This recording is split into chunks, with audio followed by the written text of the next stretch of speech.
Hello, and welcome to another American Photo Treks post-processing video. And today I'm going to be post-processing images we took at our Garden of the Gods sunrise shot that happened on Saturday. First, want to start off by thanking everyone for coming and had a really good time. We did get some great color at sunrise, and we were lucky there. Didn't get the snow we were hoping for, and got a few really cool sunrise shots complete with starburst and beautiful blue purple sky and some definition, and we're going to try and bring those out in post-processing so we can create a really beautiful image.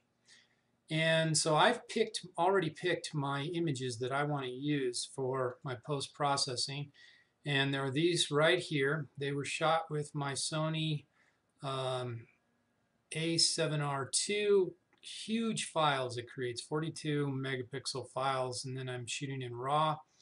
So there'll be some times here where it might take a little extra time to process, and when it does, I'm not going to make you sit here and sit there through all that. I'll just pause the video and then we can start up again.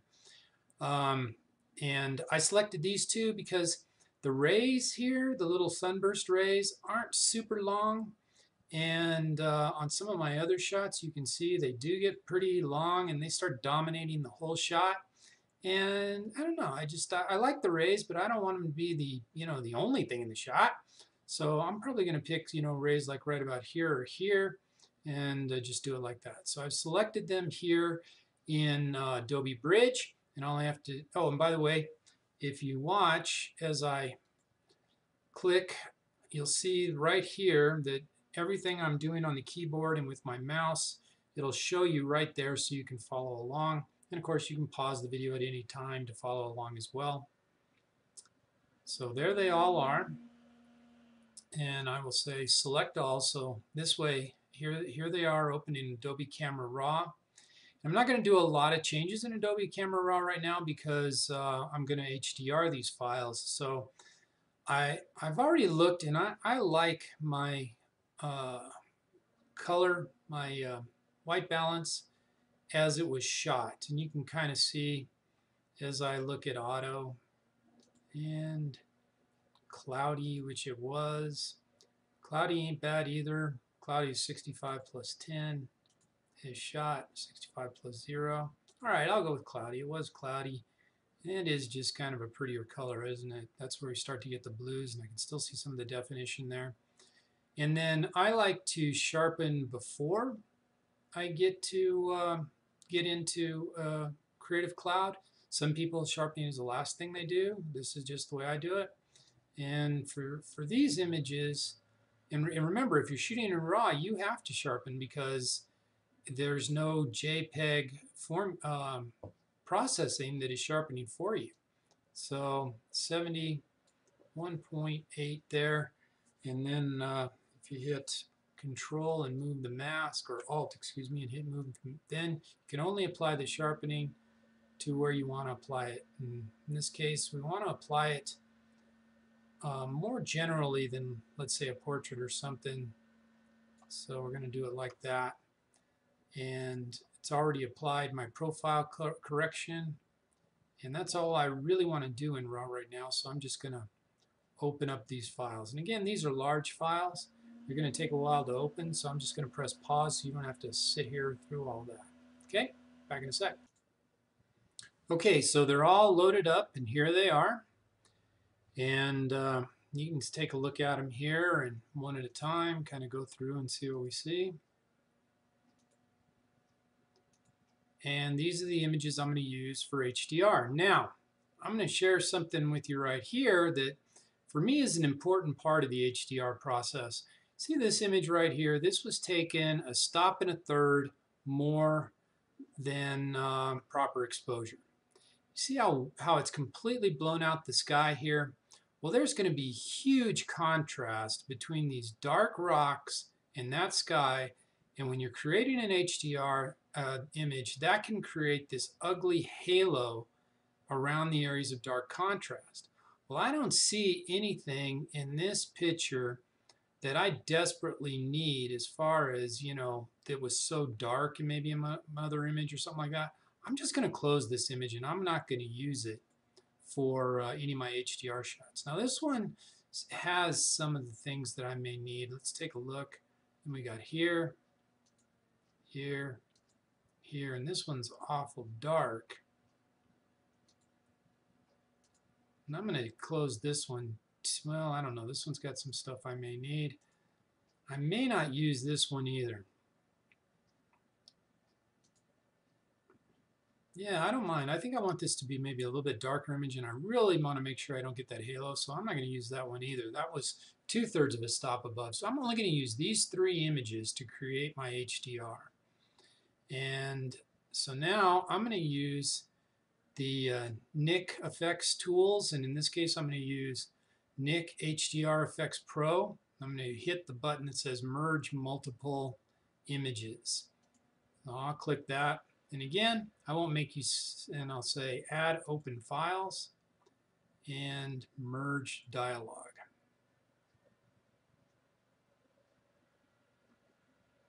And these, I like Nik Efex tools. They're only $150, which is just an amazing price. They were bought out by Google. Used to be like $99 for each set in the suite, and they were worth it then. And now it's $149 for all of them. So here it's asking me what I want to have as my ghost reference image, and that ghost reference image simply means if there was any movement in the image, which one does it want to use as the standard so you don't have any of those ghosting or problems. And this middle one is fine for me here. I'm going to say create HDR, and I won't make you sit here through all the processing. Again, these are large files, and so we'll be back in a second. All right, we're back. So it's done its processing, and it's now giving me some choices here for what level of processing I want to use. I always just choose between the realistic. I'm not a fan of the surreal and artistic and patently and all that other kind of stuff. I use default and balanced most of the time. This one's default. I like it because usually you don't have any haloing. I can, add more definition if I want in other ways, and I'll show you how to do that. Here's balanced. Balanced, see, if you look carefully, there's a little bit of haloing. No, not much. Then if you get into these, I mean, this is kind of beautiful in its own way here. And there's a trick we can do to get rid of that haloing. But different deep levels. It's not bad. Not for me, bright. Even bright's not bad. Dark. You can see a couple spots on my lens. Let's take another look at this deep one. Deep 2. Tell you what, I think I'm just going to use balanced here. You're saying, Dave, that doesn't have a lot of drama. Why are you just using that? And I'm going to say, well, I want to pick my own level of drama, and I just want to apply my levels of drama where I want to apply them.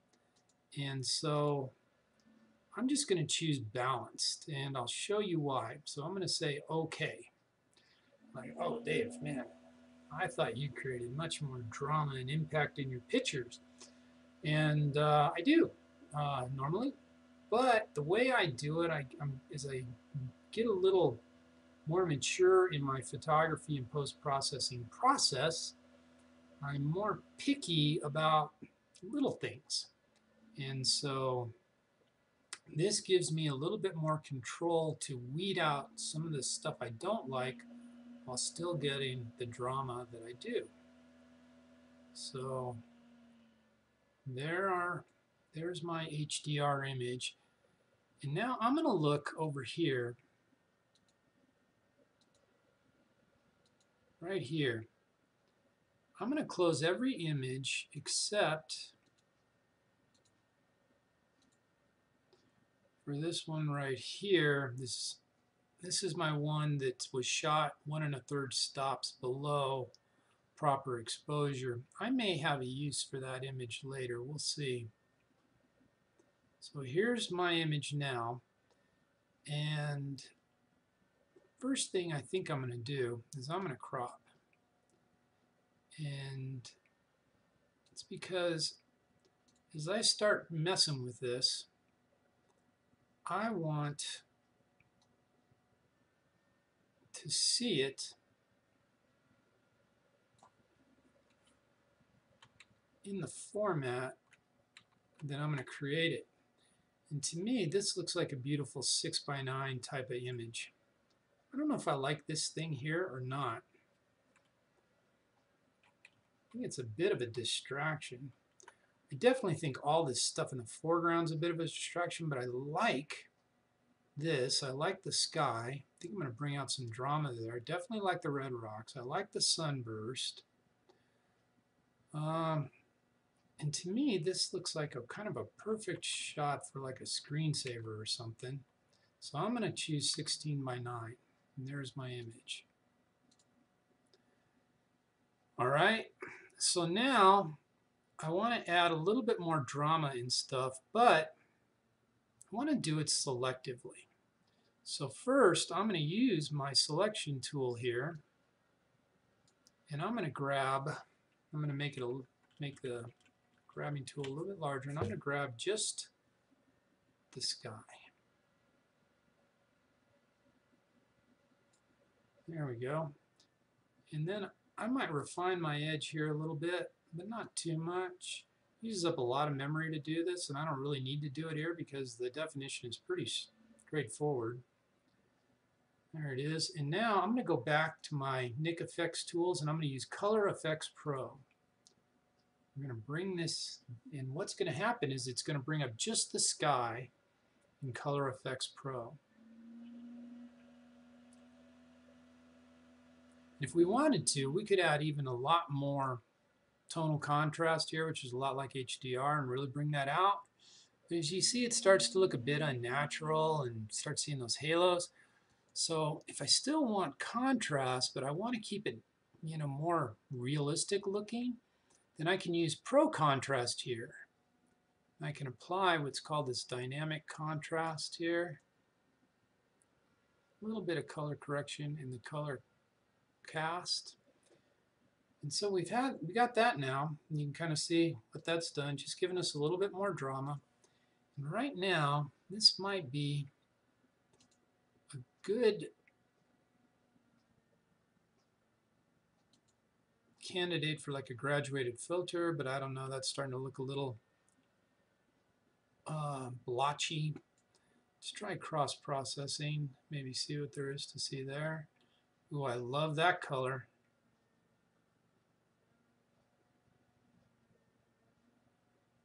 I like that. How do you like that? Let's take a look. Purple is beautiful. It's kind of a blue. Some cross-processing effects, but I want it to look similar, very close to what it was, but just with a little more drama. That's nice. It's very close to how I saw it with my own eye when I was there. So there's that. That one might still be my favorite. Where is it that? Let's go with that. All right, so now let's put the cross-processing above the Pro Contrast. Kind of see before and after. Before and after. So now we've got that in there. We can kind of see the sky there. There we go. I'm going to say OK. What I've done here, and another reason why I like the Nik tools, is because I can create HDR type effects on my shot without, and it just creates in a layer. So if I don't want to apply, that much, then I can always mess with my opacity and say, okay, I don't want to do as much with, but with something like the photomatics and things, it creates it outside of Photoshop, and you have to bring it in, and then you can't create a layer. You have to adjust that image. So you can see the difference between what I just did. And I'll get rid of some of these things here, my little spots on my camera and those kind of things. Now I want to, let's see. I'm going to go ahead and merge my layers now. And I'm just going to, for a sec, I'm going to say deselect because I want to make sure I don't have some gross line that's been created there, and I didn't. So I'm going to go back. So there's my line, and now I'm going to say select inverse, and what that's going to do is it's going to select everything that wasn't selected in the next picture. And again, now I'm going to be opening my my Nik tools, and I'm again going to go back into Color Efex Pro. And now I'm just going to edit my foreground. I don't want to edit my foreground exactly the way I edited my my sky, because the sky is pretty unforgiving, man. You know, you start getting too contrasty with the sky, it starts looking very unrealistic. Don't like it. Now I'm going to keep this same cross processing because I want it to look even. But now instead of adding pro contrast like I did with the sky, I'm going to go ahead and use tonal contrast with my foreground. And you see what that did? Now here's that dramatic HDR that we were thinking about applying before. And look at how it sharpens my rays, gives a lot of sharpness right in through here. I like this. And so again, this is interesting. But I'm going to turn down my cross-processing strength on the bottom here. Well, I want it to all have the same color. I just don't want as much on my foreground. Okay? So that's what I do here, and I'm going to say OK.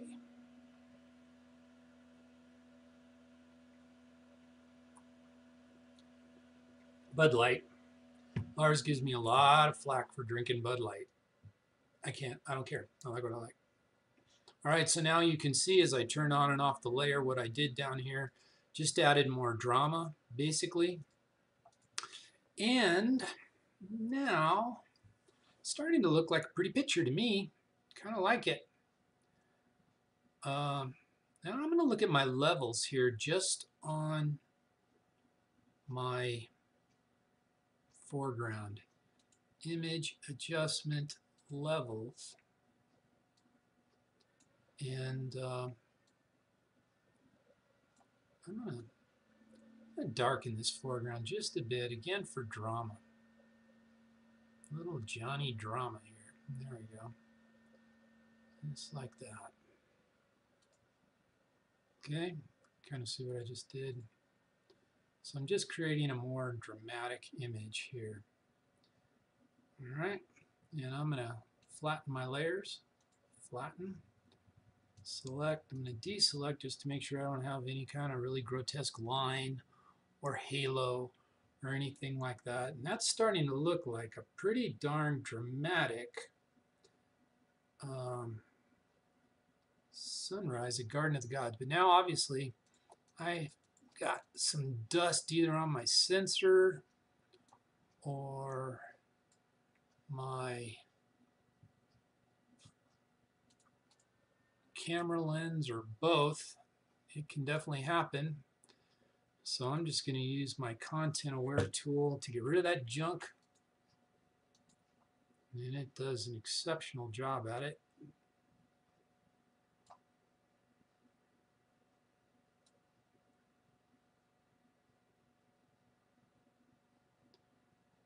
There it is. See if I got any more of those spots. You can just see the incredible detail of this camera. You really got to be careful of it because, man, oh man, it can hurt you when you're dealing with this much detail. You don't want it to look splotchy. Let me go back to this one just for a second. That's just what it looked like. And that's pretty. Now I think I'm going to go use another one of my Nik tools. In this case, it's going to be Vivesa tool. And it lets me do some spot changes. And what I do is I just do a control point. And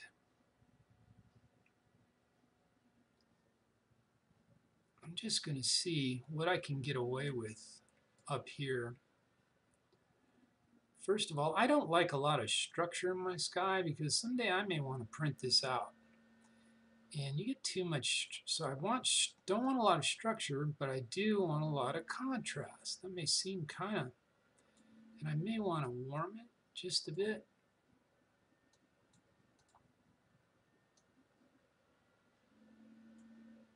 You can kind of see, and that what's going to happen is if I ever want to print this out, it's going to make my sky look a lot smoother, and you're not going to go in and see a bunch of grain in there and things. That's what I'm doing there. Plus, I kind of want to see some of these other pretty colors up here, the reds. See that right there?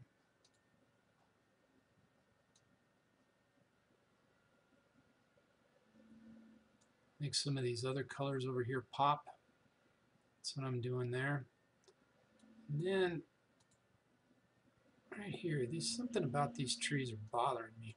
I don't know what it is.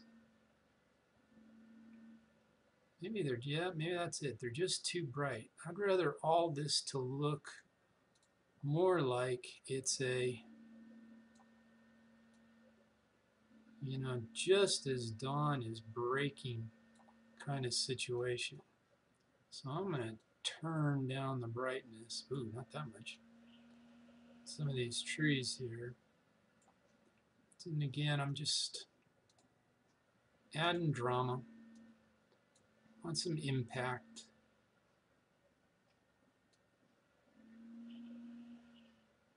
And that does. De-emphasizes this in here.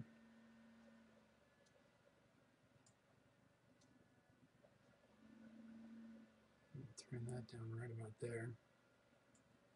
And this here is a bit of a distraction for me too. I'm not going to get rid of it. I'm going to do this one more time with Vivesa. I know this is starting to get a little long-winded, but 30 minutes is about what it takes for me to process each image. So to me, this here is just a little bit of a distraction. So you can kind of see what I did. Just give it a little more drama with Vivesa there. And I'm going to flatten it again. And now I'm going to go back into Vivesa, open it one more time, and I'm going to turn down the stuff in here just because it's a bit of a distraction to me. I want my emphasis on the beautiful sky, these beautiful rocks. I don't want, so let me see if I can't turn down the brightness here, make it all kind of more merge with the rest. I think that worked. Come over here and do the same right there. What do you think? I think that's an improvement. And I think that's good. All right.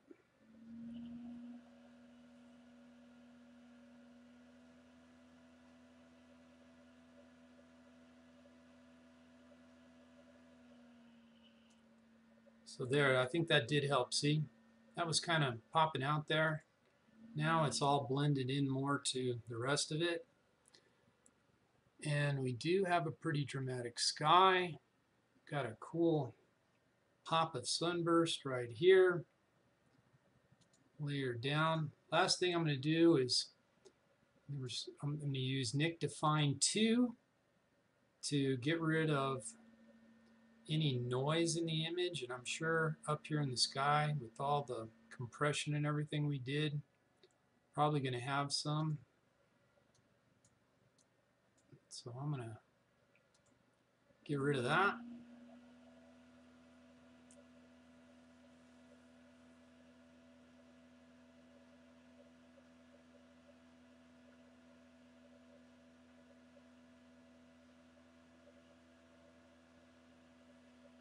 And merge those layers down. And I think that's it. I'm happy with that. That's a nice little sunrise image from Garden of the Gods. Got a sunburst there shining straight at you. That is sunrise, right at the moment of sunrise from Garden of the Gods.